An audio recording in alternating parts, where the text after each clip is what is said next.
Season जेहेतु एते ठंडा चलची मार्केट रे पालंग तो आराम से मिल जिवो। चालंतु आज हम बनेबा पालंग आलू तरकारी।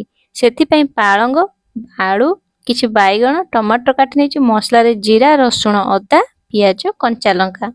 आमे एबे प्रथम कोन करिया ना कढ़े रे किछि हल्का बढी भाजी नेबा। बढी टिके भाजी हेसला पर ताको गोटे प्लेट को बाहर करिके आउ किछि तेल दबा। तेल देके आलू को भाजी नेबा। आलू देरे स्वाद अनुसार लूण किछि हल्दी दे देबा। ମୁଁ ଏଠି ପାଳଙ୍ଗ ଶାଗ ସୋରିଷ ତେଲରେ ବନଉଛି କାହିଁକିନା ଟେଷ୍ଟ ଟିକେ ଭଲ ଆସିବ। ଆଳୁ ଟିକେ କଭର କରି ଭାଜିବା କାହିଁକିନା ଆଳୁଟା ଯେମିତି ସିଝି ପାରିବ। ଆଳୁ ଭଜା ହେଇ ଆସିଲା ପରେ ଆମେ ଆଳୁକୁ କଣ କରିବା ନା ଗୋଟେ ଜାଗାକୁ ବାହାର କରିନେବା। ମୁଁ ଏଠି ଆଳୁକୁ ଭାଜିକି ବାହାର କରିନେଇଛି। ଆପଣ ଯଦି ଚାହିଁବେ ଡାଇରେକ୍ଟ ହିଁ ବନେଇ ପାରିବେ। ଏବେ କଣ କରିବା ନା କଢ଼େଇରେ ତେଲ ଦେଲି। ତେଲ ଗରମ ହେଲା ପରେ ପଞ୍ଚ ଫୁଟଣ ସେଥିରେ କଣ କରିବା ନା ଆଳୁକୁ ଦେଇକି ଭାଜିକି ମସଲା ଦେଇକି ବନେଇ ପାରିବେ। ମୁଁ ଏଠି କିନ୍ତୁ କଣ କରିଛି ନା ଆଳୁକୁ ଭାଜିକି ବାହାର କରିନେଇଛି। तापर आमे कौन करिया ना मसला दे देबा। मु मसला तो देखै से कोन मु मसला नेची स्वाद अनुसार लूण दे देबा, हल्दी दे देबा कारण आमे आलू भाजिला बेले ऑलरेडी लूण देथिले से अनुसार अल्प लूण दबा।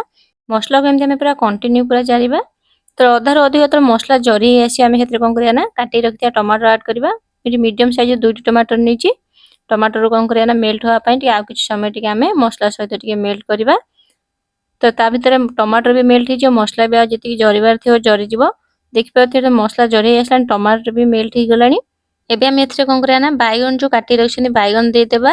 आपण जदि चाहे बैगन को भाजी पारिबे। मैं एति भाजीनी आपण डायरेक्ट मैं एठी बैगन ऐड करछि किंतु चाहिले भी आपण बैगन को सेपरेट रे भाजी पारिबे। तार आलू जो भाजी रखछनी सेते दे देबा। देखि ए सब कोन करिया ना भलसे गोळेई नबा। गोळी सारी किछ समय हम कोन करता कवर करनबा कारण जेतु बैगन देछन के सिजिया पे टाइम लागियो सेते बैगन देई के कवर करनबा। किछ समय पर बैगन देखि पाथे टिके हल्का टिके मोळी आछि। आ टिके आमे कोन करिया ना चारिपटु भलसे गोळेई नबा। पालंग शाग तरकारीटा जो बनेबा बहुत शीघ्र भी बनी जिवो। खाइबा को सेमति भी टेस्ट लागियो कारण पालंग रे केवल तरकारी नुहे तो पालंग डालमा हो किबा पालंग पकोड़ा सब ही बनै परिबे। आ खाइबा पालंग तो जे कोन जिंस बनेबे टेस्टटा भलो आसीबो। एबे मसला तो हे गेलानी आमे जो काटी रखछनी पालंग को दे देबा। देइता कोन करिया ना चारिपटु भलसे टे गोळेई नबा कना तळ पटु मसला अछि ऊपर पटु हमर पालंग शागटा अछि तो सेते तळ ऊपर करी भलसे गोळेई नबा जेमिति पालंग शागर मसलाटा पूरा भलसे गोळेई हि जिवो।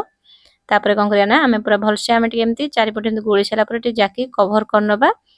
टिके जस्ट हल्का लूण दबा काइना मु लूण प्रथम देइथिले अल्प देइथिले तो जेतु शाग ऐड करले तो सेति पई अल्प टिके हल्का लूण दे देली।